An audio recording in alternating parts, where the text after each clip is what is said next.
Hello everyone, my name is Leo DonLeon and I'm an MTT coach of the Academy of Poker.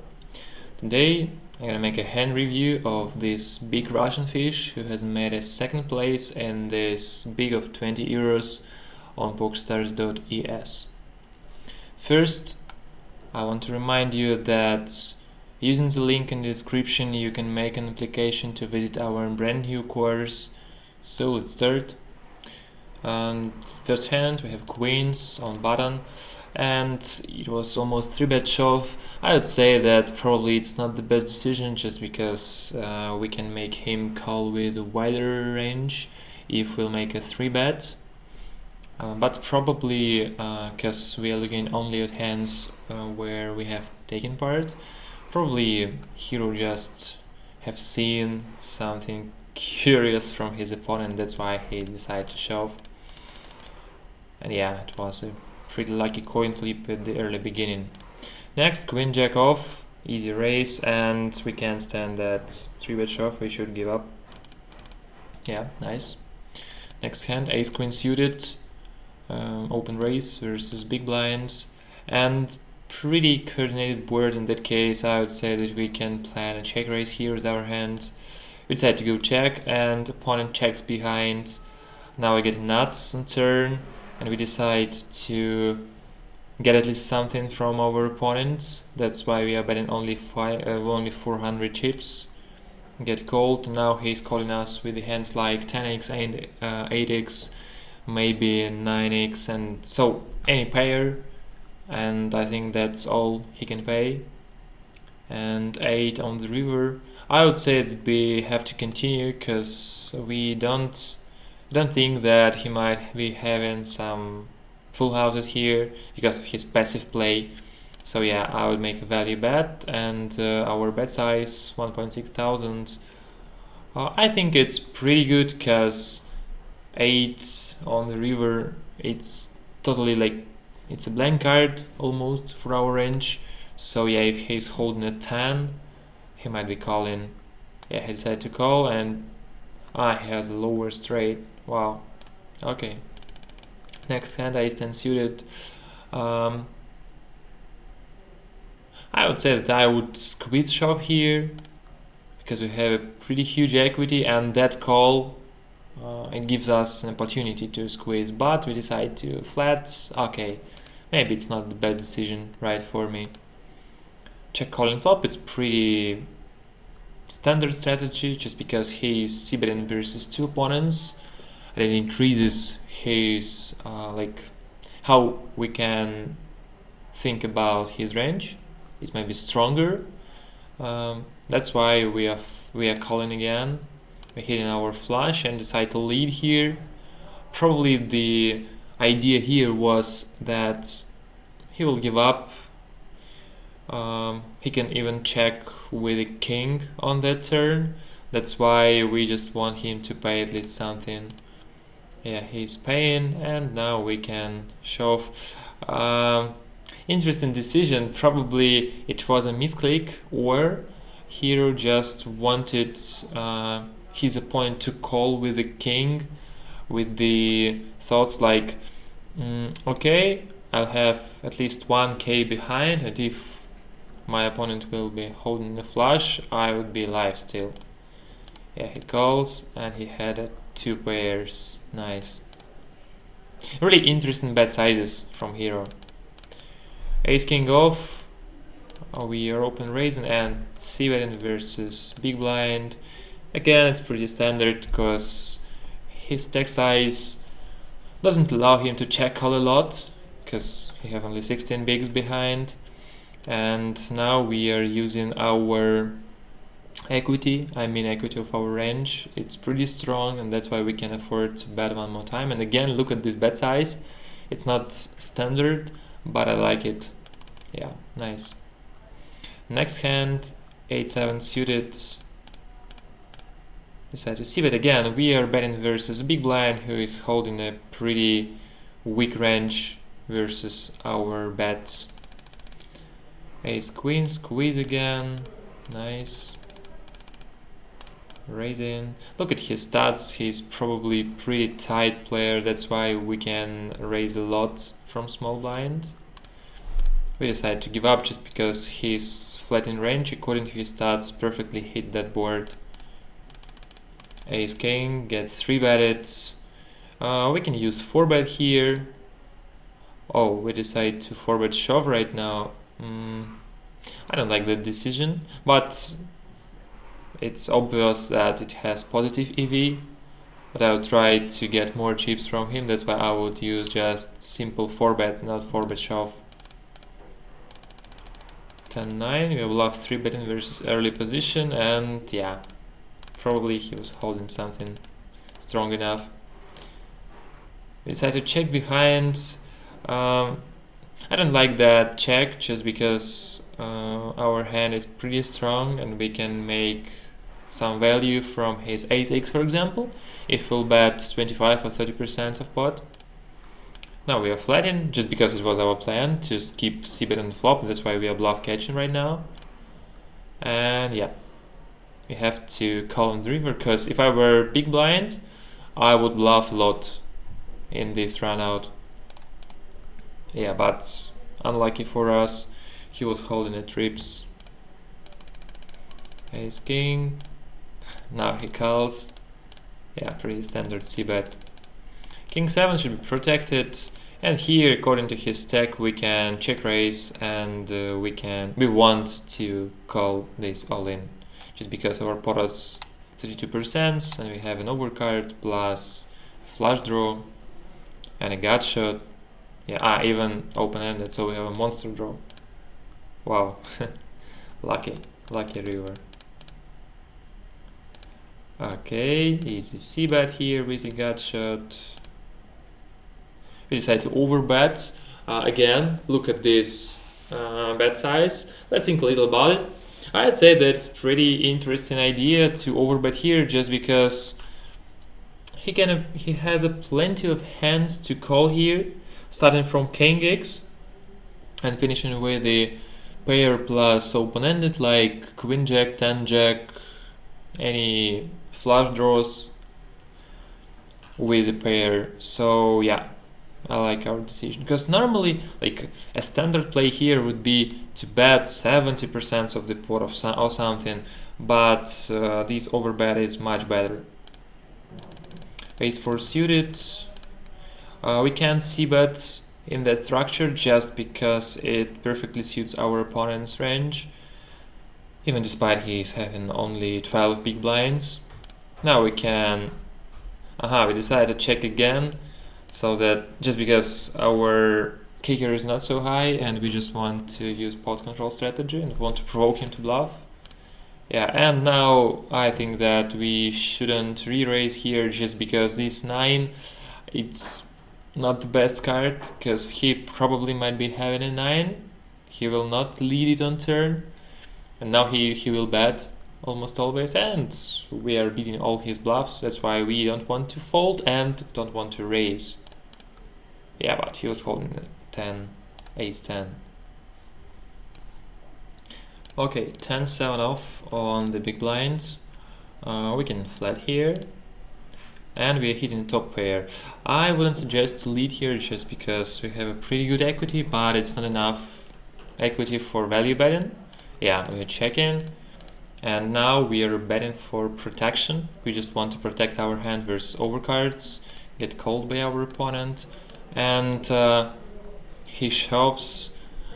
It's really interesting what is he holding right now, just because he was checking behind on flop. That's why we're not expecting him of having a lot of queens, because hands like king queen, queen jack, queen 8 or something would probably bet on flop.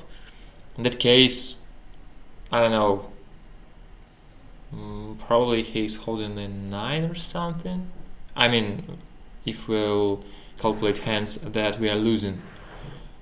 It's really difficult to imagine some value bets here, so I would call here probably. Yeah, we decide to call, and he decided to check behind king jack.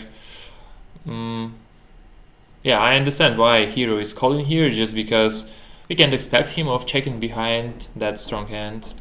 Okay, let's move on. King queen suited, we're raising from early position, decide to check again. I don't like that check just because now it's pretty good flop for us. Also we have a gut shot, we have a ton of equity. Yeah, and at least we made a delayed c-bet, but I would bet on flop. Ace-9 off, decide to call here.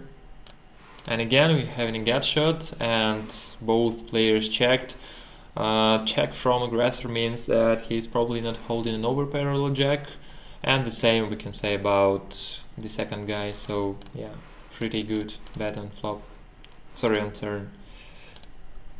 Flatten again, I would say that it's pretty wide to call here. 8-6 suited, but probably we have known something about him. And probably we thought that he was a fish, that's why we increased our ranges. Yeah, but now we were punished for that wide call. Sorry, this hand. We have flatten, check, check. Now we should lead. Look, it works pretty good to attack all the passive ways of playing of our opponents. King, queen off. Check, check. And it's not obvious to bluff for us on the river just because if he's holding an ace, we have lost, and if he's holding not an ace, we are far behind. So yeah, nice.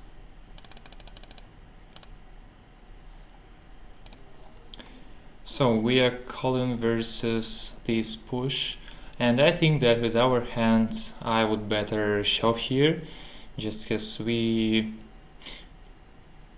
by the way, if we are calling and for example he shoves, if he shoves we'll probably need to have at least 30% of equity and we'll be having them. That's why our flat call here is not so bad, because we want him to shove if he has something, and if he folds, never mind, okay. And here we must be calling, of course. Ace-8 suited. Wow. Well played. Pocket fives, we're raising, get called, we're value betting just because we're playing versus big blind. Okay, king jack suited, get shoved, can't do anything. 8-7 suited, decide to flat here, it's obvious we have to protect that hand. And we can't flat versus c-bet and flop, and we have two ways of solving that spot. We can either fold or check raise. We decide to check raise and get called by our opponent. Decide to give up just because queen is perfectly fitting his bet calling range. Yeah, that's why we give up. Pocket sevens, easy re-steal. Wow, lucky river. King 10 off. Easy value bet versus big blind, and of course we might be calling here because he might be check raising here with a lot of bluffs like open-ended gut shots, ace-4, ace-6, maybe weaker 10. So yeah, we can call here. And his check on ace means that he's not holding a set or something. So yeah, we can even try to value bet here, but we decide not to do it. But I would try at least. Bet. Yeah, it was a 6. Again, bluff 3 bet, because we were sitting on a new table. Because of the pot odds we have to call here, and also we're in position. We have in a top pair, we are flatting. And checking again, it was queens. Okay. King 10 off. Get called, decide to check. I will bet here just because it works, that's why I would bet, at least now, because yeah, now we are looking through that hands in a vacuum, and probably there was some info about him that he's pretty aggressive, and with that checks we can provoke him on something, but in vacuum I would bet, if not on flop at least, then on turn. He was absolutely empty. Yeah, Colin versus 3-bet, hitting a top pair. It's not necessary to raise here, just because we are in position and we're not afraid of turns. That's why we can afford him to bluff. Yeah.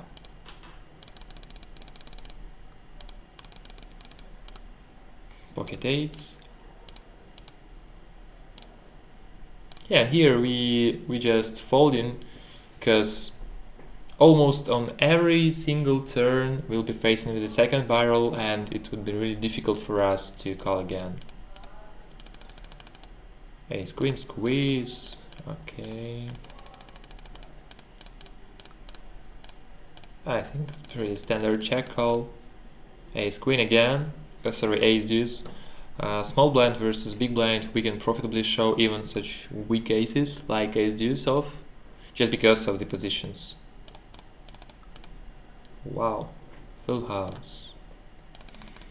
Ace 10 off, squeeze again. Wow, we decided to flat. I don't like that decision, just because we can put pressure on our opponents on their stack sizes. This guy is probably a recreational player, so yeah. Because we don't want to play multi-way pots with the hand like ace 10 suited, ace 10 off. We are betting versus miss c-bet, and yeah. Wow, really interesting spot. Let's look again at him. So he was flat in pre-flop, and then he played check call. Which hands can be check called here? Some kind of ace highs, like ace jack for example, or ace queen if he decide not to 3-bet them, but we have not so many hands. He'll be check calling all the queen x combos, all the pairs, maybe some kind of broadways like king jack of spades or something. 8, we are checking behind, and now he is betting. Probably he'll not be betting here with the queen, he'll not be betting with the pair, so he might be holding either total bluff, like pocket fives or something, or he's holding a flush. And we have some blockers on that flush, because the queen and 8 and 10 are known. So yeah, in that case we can try to make him fold in his pairs. I'm not sure that he would fold a queen here, but again, according to his bet size, it looks pretty similar to blocking bets. Like, I'm betting just to get value from weaker pairs. For example, he's holding a queen 9. He want to get paid from 8 or something, and if he'll be raised, he decide to fold. Probably, yeah, that's why we were so aggressive, just because of the bet size. But it works. Nice. Ace jack suited, we flat it again. Bet versus miss, so that's really difficult to understand what are we showing by our bet on turn, because if you are holding a king or a flush draws, at least part of them will bet on flop. So like, it's really interesting what are we representing here. 5-4.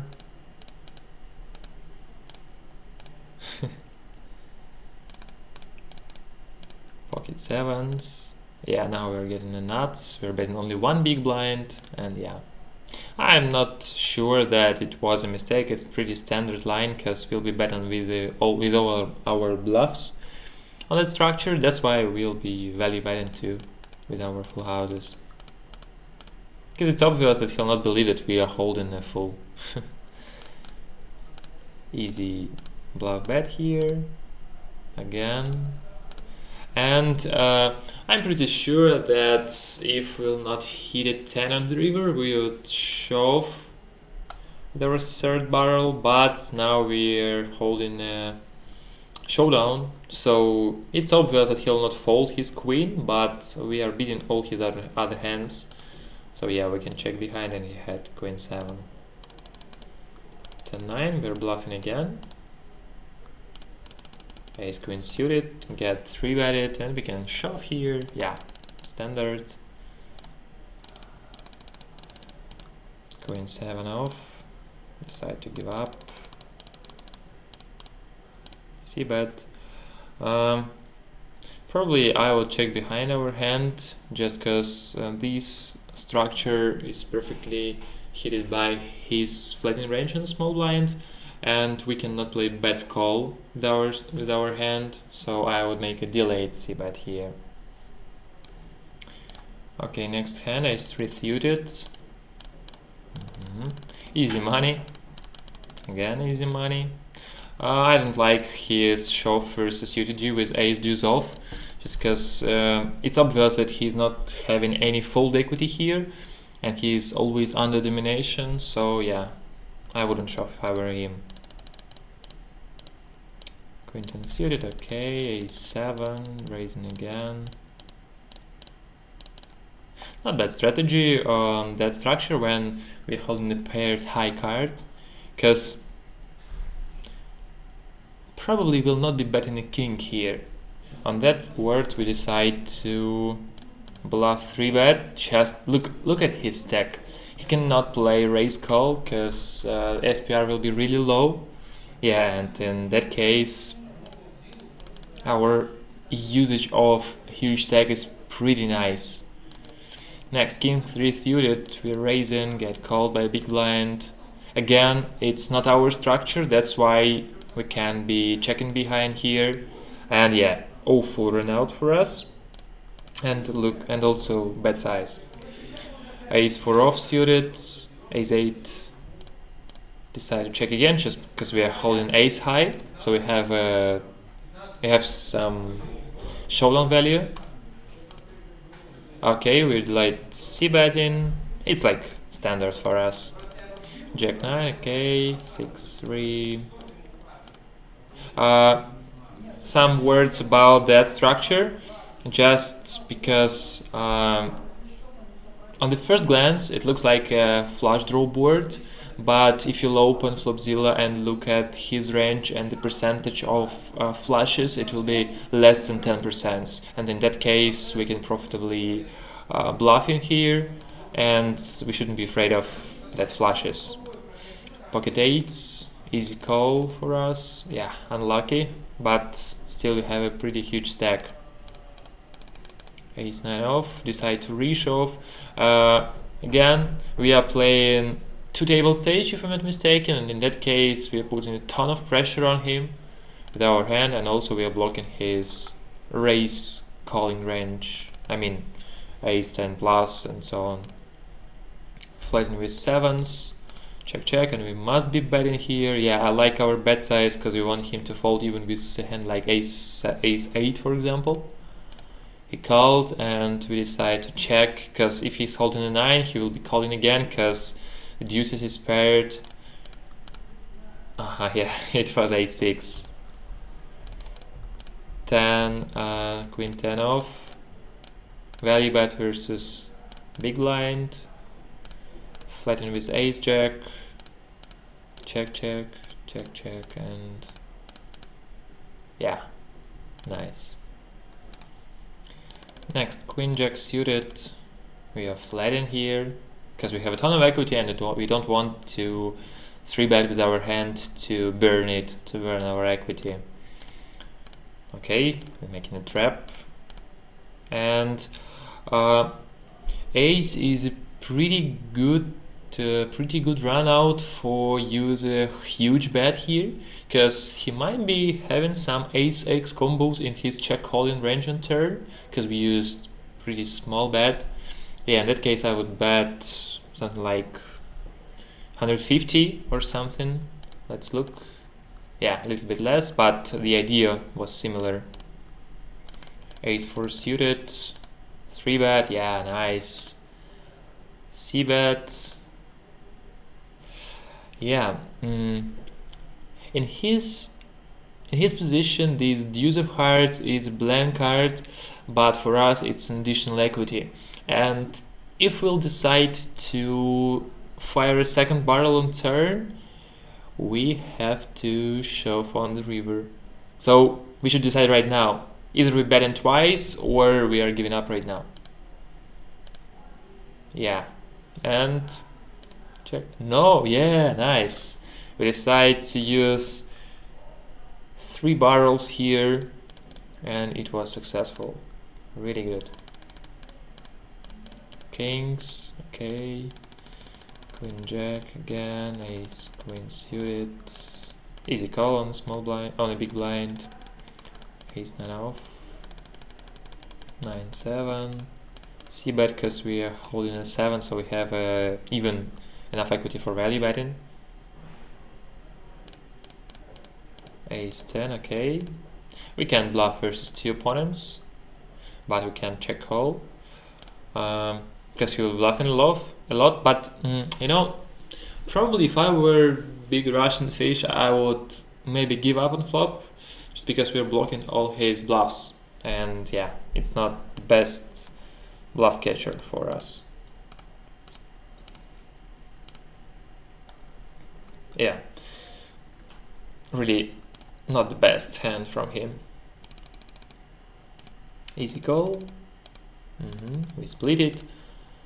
King again. Why are we raising with such weak hand? Just because of his pretty tight starts and his low stack.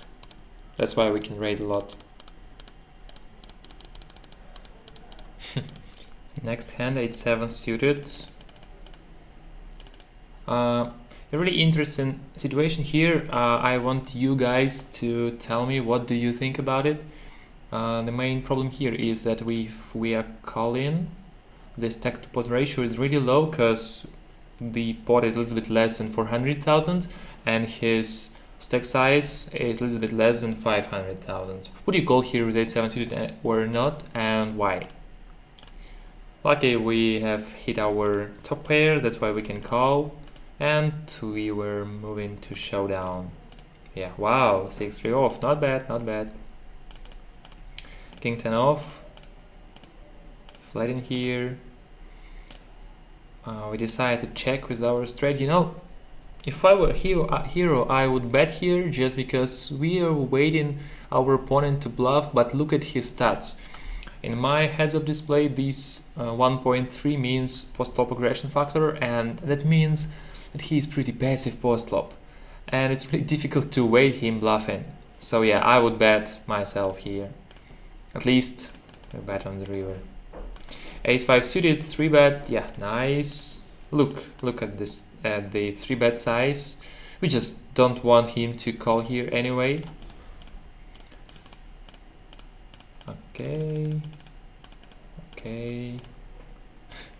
By the way, look at this situation. We're betting only 1 big blind and we are folding versus shove. It's really important to understand versus which range are you playing right now, because maybe some of you would say, okay, I have to call just 7 bigs, so probably I can do it with my hand, but just think about what is his range look like. You're losing versus ace high, you're losing versus any pair, so yeah, probably this bet fold is pretty good strategy. 6-7 suited. Again, we are checking on flop just because this structure is not ours.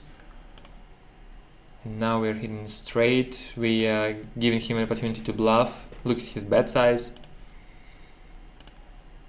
And yeah, nice. We are showing with nuts and he folded. Okay. Deuces. Never loses. We'll see, yeah. Exactly. Nice. Queen 9 off. Yeah, and we decided to check raise here just because we don't think that he would bet here with a lot of king x combos. That's why he'll be bluffing a lot, but there will not be so many value hands. And also we are covering him, and because of ICM thoughts, it's really difficult for him again to call our check raise. That's why we decide to use double barrel. Again, we are checking because of the structure, but I would bet with our hand versus him. finally. 9-8 suited, 9-8 off, sorry. Again, we are check raising. We're using our stack, because we can. Yeah, I like our shove here just because it's really difficult for him to call even with such strong hands like, for example, ace queen or ace jack, just because of that short stack. He's putting a ton of pressure on him. Yeah, nice shove really. It means that we really understand how ICM works. You can be shoving again. Now we decide to call, okay, but I would shove probably. Wow, bad call with queens. And yeah, because of draws on flop, probably it's not so bad to bad call here, but it was unlucky spot for him. Queen 10 shove.